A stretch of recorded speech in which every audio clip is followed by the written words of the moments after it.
आप सबका स्वागत करता हूं मैं आज के इंटरेस्टिंग वीडियो में। मैं Kuldeep Birwal, lecturer in commerce, government model Sanskriti senior secondary school Klayat district Kaithal, आज आपके साथ में चर्चा करने वाला हूं कक्षा 11 से 12 का सफर।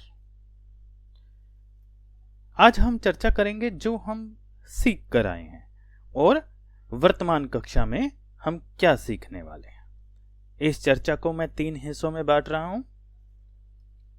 अब तक हमने 11वीं कक्षा में काफी सारे चैप्टर्स पढ़े जिसने कि हमारा माइंड जो है वो बिजनेस माइंड बनाने में हमारी मदद की। एक प्रकार से कहें तो एक प्लेटफॉर्म सा तैयार किया कि हम कॉमर्स स्ट्रीम के अंदर आगे चलकर क्या क्या चीजें हम सीखने वाले हैं और किस प्रकार की वो चीजें रहेंगी। एक तरह से कहूं तो एक तरह से थ्योरेटिकल माइंड हमारा सेट कर दिया, थ्योरेटिकल चीजें हमें सिखा दी 11वीं कक्षा के व्यवसाय अध्ययन सिलेबस ने। क्या करेंगे, कैसे करेंगे, ये तो 12वीं कक्षा में हम सीखेंगे कि कैसे करेंगे, लेकिन क्या करेंगे, क्या कर सकते हैं, कौन से एलिमेंट्स कितने टाइप के हो सकते हैं, ये सारी की सारी चीजें हमने 11वीं कक्षा में सीखी। जबकि 12वीं कक्षा में अब हम आ चुके हैं तो यहां पर हम बिजनेस जो हमने कंसेप्ट जो हमने सीखा 11वीं कक्षा में, अब उसको ग्रो करना है, उस बिजनेस को रन करके देखना है। एक तरह से कहूं तो प्रैक्टिकली माइंड सेटअप हमारा 12वीं कक्षा में व्यवसाय अध्ययन विषय की पुस्तक करेगी। तो चलिए शुरू कर लेते हैं आज के इंटरेस्टिंग वीडियो, कक्षा 11 से कक्षा 12 तक का हमारा सफर।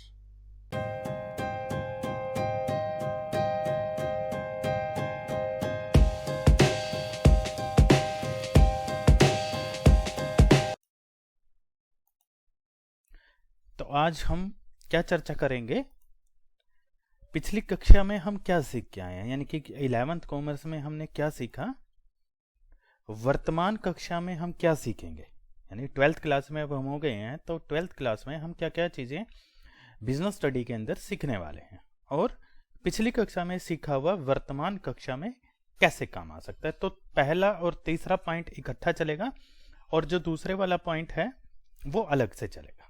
तो चलिए आगे बढ़ाते हैं। तो हमने पिछली कक्षा में क्या सीखा है, यूनिट वाइज चलते हैं। पहली यूनिट के अंदर पहला चैप्टर हमने पढ़ा था व्यवसाय एक परिचय, यानी बिजनेस एंड इंट्रोडक्शन।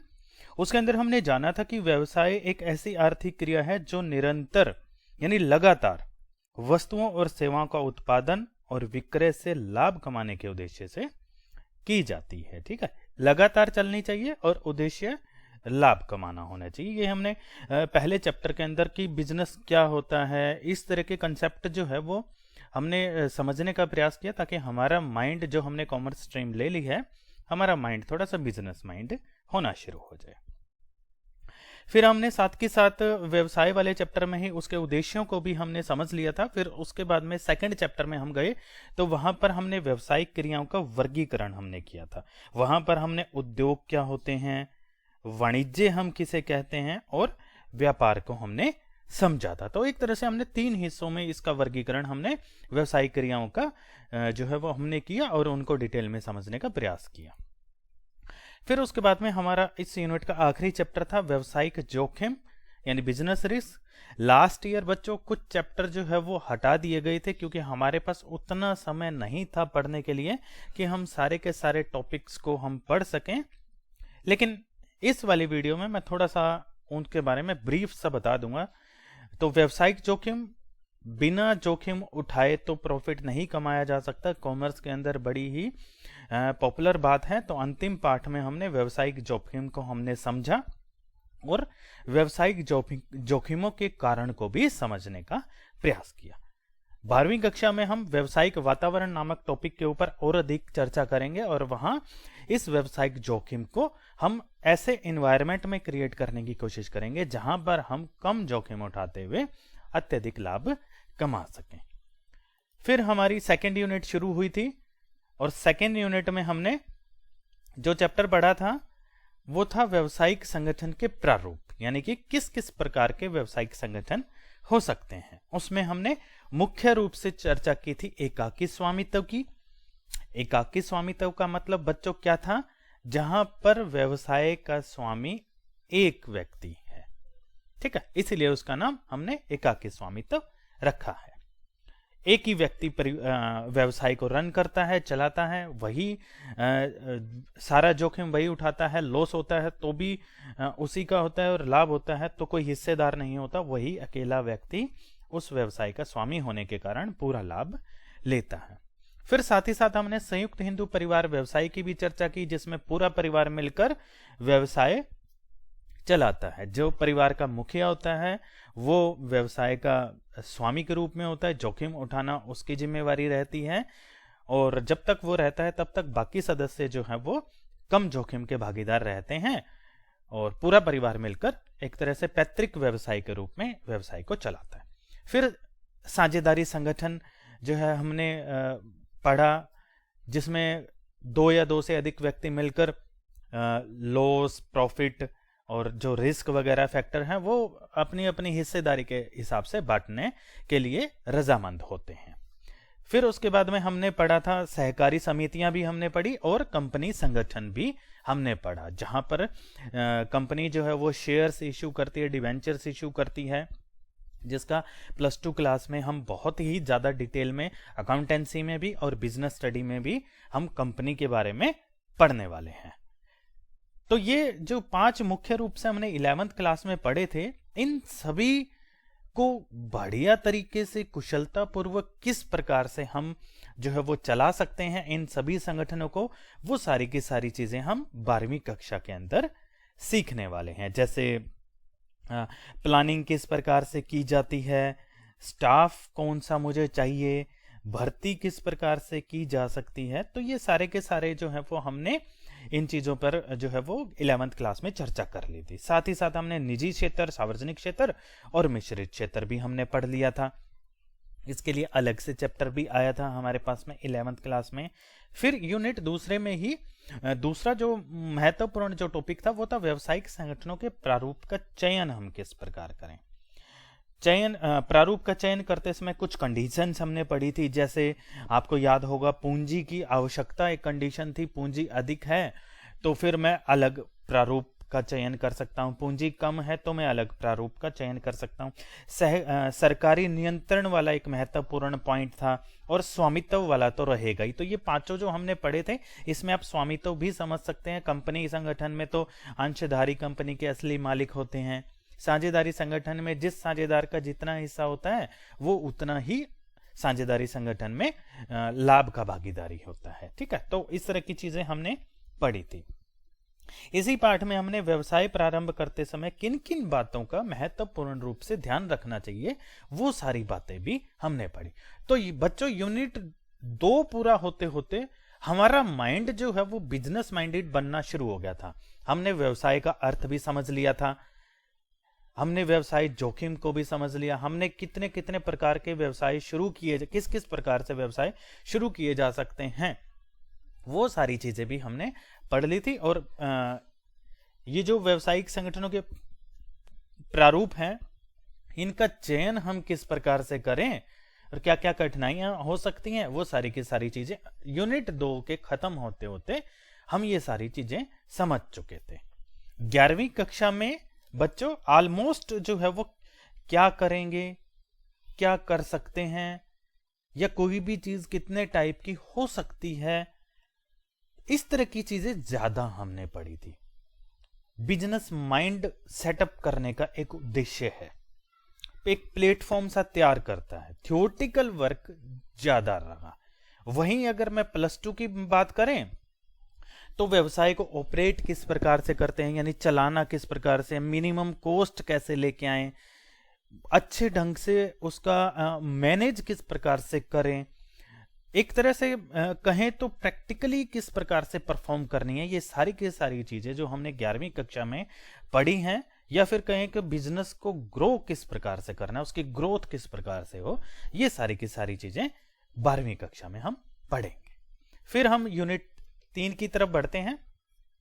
तो यूनिट 3 के अंदर जो चैप्टर आए थे वो आया था सार्वजनिक क्षेत्र और निजी क्षेत्र यानी प्राइवेट सेक्टर और पब्लिक सेक्टर। हमने निजी क्षेत्र और सार्वजनिक क्षेत्र को विस्तार रूप से जाना था। यहां पर अब तक तो आप समझ चुके होंगे कि निजी व्यक्तियों या समूहों के स्वामित्व वाले व्यवसाय निजी कहलाते हैं, जबकि राजकीय स्वामित्व वाले व्यवसाय सार्वजनिक क्षेत्र के व्यवसाय के क्षेत्र में आते हैं। 12वीं कक्षा में इन व्यवसायों को कैसे कुशलतापूर्वक चलाना है, पंजीकृत कैसे किया जाता है किसी भी व्यवसाय को, इत्यादि के बारे में हम चर्चा करने वाले हैं। फिर यूनिट 3 के अंदर ही जो हमारा दूसरा महत्वपूर्ण जो पार्ट था वो था बहुराष्ट्रीय कंपनियां और संयुक्त साहस। बहुराष्ट्रीय कंपनियां क्या होती हैं बच्चों? जो अपने देश के अलावा किसी और दूसरे एक या एक से अधिक देशों में भी व्यवसाय करती हैं, वो बहुराष्ट्रीय कंपनियां होती हैं। जैसे कि टाटा जो है वो अपनी गाड़ियां इंडिया में भी बेचती है और बाहर के देशों में भी बेचती है। या फिर मैं कहूं तो आपने कोल्ड ड्रिंक जरूर पी होगी, पेप्सी या कोका कोला, कोक वगैरह जो पी हैं, ये क्या है? ये कंपनियां अपने देश में तो इस प्रोडक्ट को बेच ही रही हैं, साथ ही साथ दूसरे देशों में भी इसको बेच रही है। तो इस प्रकार की कंपनियां बहुराष्ट्रीय कंपनियां कहलाती हैं। इस प्रकार की कंपनियों को बड़ी मात्रा में पूंजी की आवश्यकता होती है। फिर हमने संयुक्त साहस भी पढ़ा था, ज्वाइंट वेंचर भी पढ़ा था। हमने इस चैप्टर में ये जाना था कि ये किस प्रकार से साझेदारी संगठन से अलग है। ठीक है, तो 3 यूनिट पूरी होते होते हमने काफी सारी चीजें बिजनेस से रिलेटेड जो है वो पढ़ ली थी। फिर हमने चौथी यूनिट में आए और वहां पर व्यवसायिक सेवाएं यानी बिजनेस को चलाने के लिए किस किस प्रकार की सेवाएं हमारे लिए उपलब्ध हैं, उनके बारे में हमने चर्चा की थी। जैसे कि आपको याद आ जाएगा, जैसे कि बैंकिंग के बारे में हमने डिटेल में हमने पढ़ा था कि बैंक जो है हमारे बचत के पैसे जमा करने का काम करता है और जरूरत पड़ने पर लोन देने का भी काम करता है। व्यवसाय में तो बैंक से बहुत सारी डीलिंग चलती रहती है। आजकल की अगर हम बात करें तो इंटरनेट बैंकिंग, मोबाइल बैंकिंग की आ जाने से बहुत सारी चीजें जो है वो हमारी सरल हो गई हैं। व्यवसाय को ओवरड्राफ्टिंग की सुविधा बहुत अधिक मात्रा में पड़ती है ताकि प्रोडक्शन ना रुके, और माल भी उठाना होता है उसको बहुत सारा। तो बैंकिंग जो हमारी सर्विसेज हैं वो हमारे व्यवसाय को चलाने में बहुत सहायता करती हैं।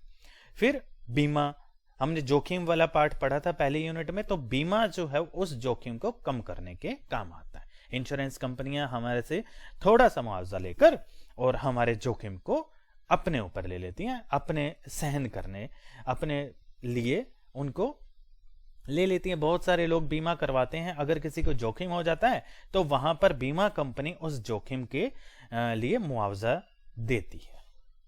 फिर उसके बाद हमने पढ़ा था संदेशवाहन, कम्युनिकेशन अगर परफेक्ट हो तो व्यवसाय करना आसान हो जाता है। आप लोगों ने भी देखा होगा, आप दुकान पर जाते हैं सामान वगैरह खरीदने, तो जो दुकानदार हमसे अच्छे प्रकार से बात करता है, मीठा बोलता है, हम उस दुकान पर बार बार जाना पसंद करते हैं। तो इस प्रकार की चीजें हमने पढ़ी थी।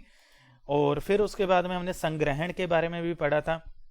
सबसे व्यवसाय के अंदर सबसे महत्वपूर्ण चीज होती है समय, कि चीज समय पर मिल जाए तो उससे बढ़िया कुछ नहीं है, क्योंकि कस्टमर तक समय पर चीज पहुंचने से ही वो चीज जो है वो बहुत ज्यादा मात्रा में बिक सकती है, अच्छे प्रॉफिट मार्जिन में बिक सकती है। तो संग्रहण उसमें बड़ा अच्छा काम करता है। हम एडवांस में चीजें बनाकर वहां पर स्टॉक के रूप में रख सकते हैं। इसके बारे में भी हमने 11वीं कक्षा में पूरा का पूरा डिटेल में पढ़ा था।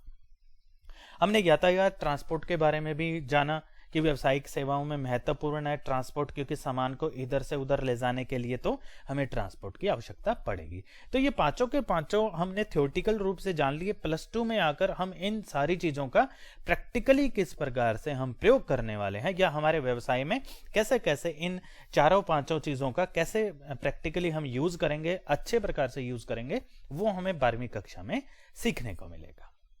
यूनिट नंबर 5 की अगर मैं बात कर लूं तो 5 में हमने ई बिजनेस के रूप में जाना।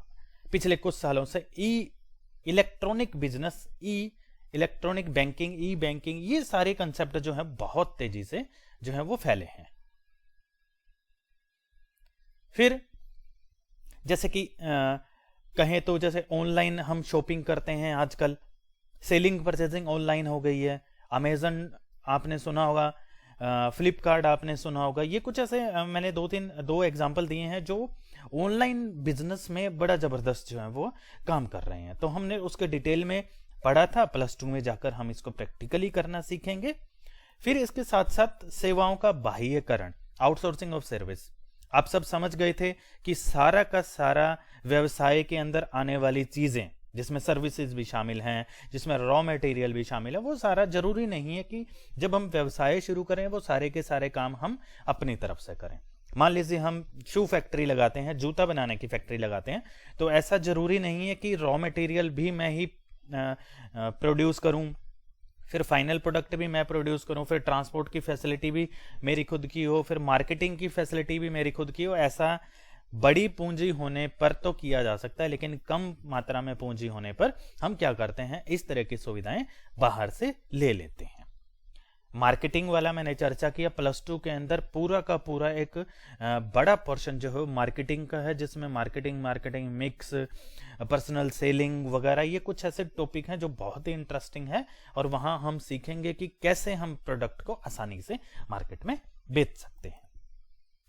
फिर छठी यूनिट पे आ जाते हैं। छठी यूनिट के अंदर हमने क्या सीखा था, व्यवसाय का सामाजिक उत्तरदायित्व क्या रहता है और व्यवसायिक नीति शास्त्र क्या होता है। इस चैप्टर में हमने 11वीं कक्षा में सीखा कि व्यवसाय के सामाजिक उत्तरदायित्व क्या क्या हो सकते हैं।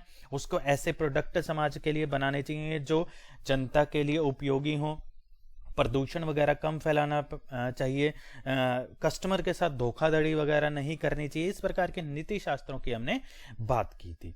तो यहां पर हमने ये बताया था कि क्या क्या व्यवसाय के सामाजिक उद्देश्य होते हैं। तो प्लस 2 में जब हम जाएंगे तो वहां पर 2-3 ऐसे बढ़िया से टॉपिक आएंगे, जैसे कि कंज्यूमर प्रोटेक्शन एक्ट, जहां हम सीखेंगे कि अगर हमारे साथ कोई धोखा हो जाता है तो हम किस प्रकार से उस धोखे से जो है बच सकते हैं या फिर न्याय की डिमांड कर सकते हैं। साथ के साथ हमने सामाजिक नैतिकता की यहाँ बात की थी, सामाजिक आवश्यकता की हमने बात की, सामाजिक उत्तरदायित्व के पक्ष और विपक्ष के बारे में भी हमने यहाँ पर चर्चा की थी। साथ ही साथ कुछ महत्वपूर्ण पॉइंट्स भी इसमें आए थे, जैसे कि पर्यावरण संरक्षण के ऊपर हमने काफी चर्चा की, प्रदूषण नियंत्रण के ऊपर हमने चर्चा की, व्यवसाय नैतिकता के अंदर हमने प्रोडक्ट के स्टैंडर्ड की हमने बात की कि सोसाइटी के अंदर किस स्टैंडर्ड का प्रोडक्ट जो है वो जाना चाहिए। इसके अलावा इसी पार्ट के अंदर सामाजिक उत्तरदायित्व, इसी पार्ट के अंदर हमने अंशधारियों के उत्तरदायित्व के बारे में भी बात की कि व्यवसाय का अंशधारियों के प्रति क्या उत्तरदायित्व होता है, स्वामी के प्रति क्या उत्तरदायित्व होता है। प्लस 2 के अंदर हम जानेंगे कि अंशधारी वाकई ही कंपनी के जो है वो मालिक होते हैं। फिर जो उपभोक्ता होते हैं, जिनके लिए प्रोडक्ट बनाया जाता है व्यवसाय के द्वारा, जिसके लिए सेवाएं व्यवसाय देता है, मेन क्या है वो कस्टमर, ग्राहक, उसके प्रति जो है वो व्यवसाय के उद्देश्य क्या बनते हैं। मेन तो वही है कि उसको उस क्वालिटी का प्रोडक्ट दिया जाए जैसे कि उस प्रोडक्ट की कीमत रखी गई है, साथ ही साथ उसको किसी भी प्रकार के भ्रामक एडवर्टीजमेंट्स वगैरह या डिटेल्स वगैरह ना दी जाए, मतलब धोखे में रखकर उसको प्रोडक्ट ना बेचा जाए। ये भी महत्वपूर्ण हमने चीज पढ़ी थी। फिर कर्मचारियों के प्रति व्यवसाय के क्या उत्तरदायित्व हैं, क्योंकि कर्मचारी ही तो प्रोडक्ट का निर्माण करेंगे, लोगों की जो है वो कस्टमर की सेवा भाव जो है वो कर्मचारियों में ही जो है वो व्यवसाय को पैदा करनी होगी। उनके हितों का भी एक उत्तरदायित्व बनता है व्यवसाय का पूरा ध्यान रखने का। वर्किंग आवर्स के ऊपर जो है हमने बात की, उनकी सैलरी कितनी होनी चाहिए, उनकी क्वालिफिकेशन के हिसाब से, तो वो सारी चर्चाएं हमने इस चैप्टर में की थी। फिर सरकार के प्रति जो है व्यवसाय का क्या उत्तरदायित्व बनता है, समय पर टैक्स वगैरह जो भी बनता है वो समय पर दे और सही प्रकार के अपने खातों की सूचनाएं भी सरकार को दे। और समाज के प्रति व्यवसाय का क्या उत्तरदायित्व बनता है, प्रदूषण वगैरह, पर्यावरण संरक्षण, समाज के लिए समय समय पर कुछ समाज से जुड़ी हुई चीजें ऑर्गेनाइज करते रहना भी एक व्यवसाय का सामाजिक उद्देश्य बनता है। तो इस वीडियो के अंदर इतना ही शामिल करेंगे, क्योंकि मैंने पहले ही आपको बताया था कि इस पूरे के पूरे जो कंसेप्ट है 11वीं से 12वीं तक का सफर, उसमें हमने 3 हिस्सों में इसको डिवाइड किया है, जिसमें पहले हिस्से में आज आपने 11वीं कक्षा के बिजनेस स्टडीज के अंदर यूनिट 6 तक का सिलेबस के अंदर आपने क्या पढ़ा था उसके ऊपर मैंने चर्चा कर ली। दूसरे पार्ट में भी 11वीं की अगली आने वाली 6 यूनिट्स के ऊपर चर्चा करेंगे और फिर तीसरा जो भाग रहेगा उसमें हम 12वीं कक्षा में व्यवसाय अध्ययन विषय के अंदर क्या क्या चीजें पढ़ने वाले हैं उनके ऊपर हम विस्तार से चर्चा करेंगे। तो उम्मीद करता हूं आप सबने वीडियो ध्यान से देखी होगी और सुनी होगी। आप सबका हार्दिक धन्यवाद।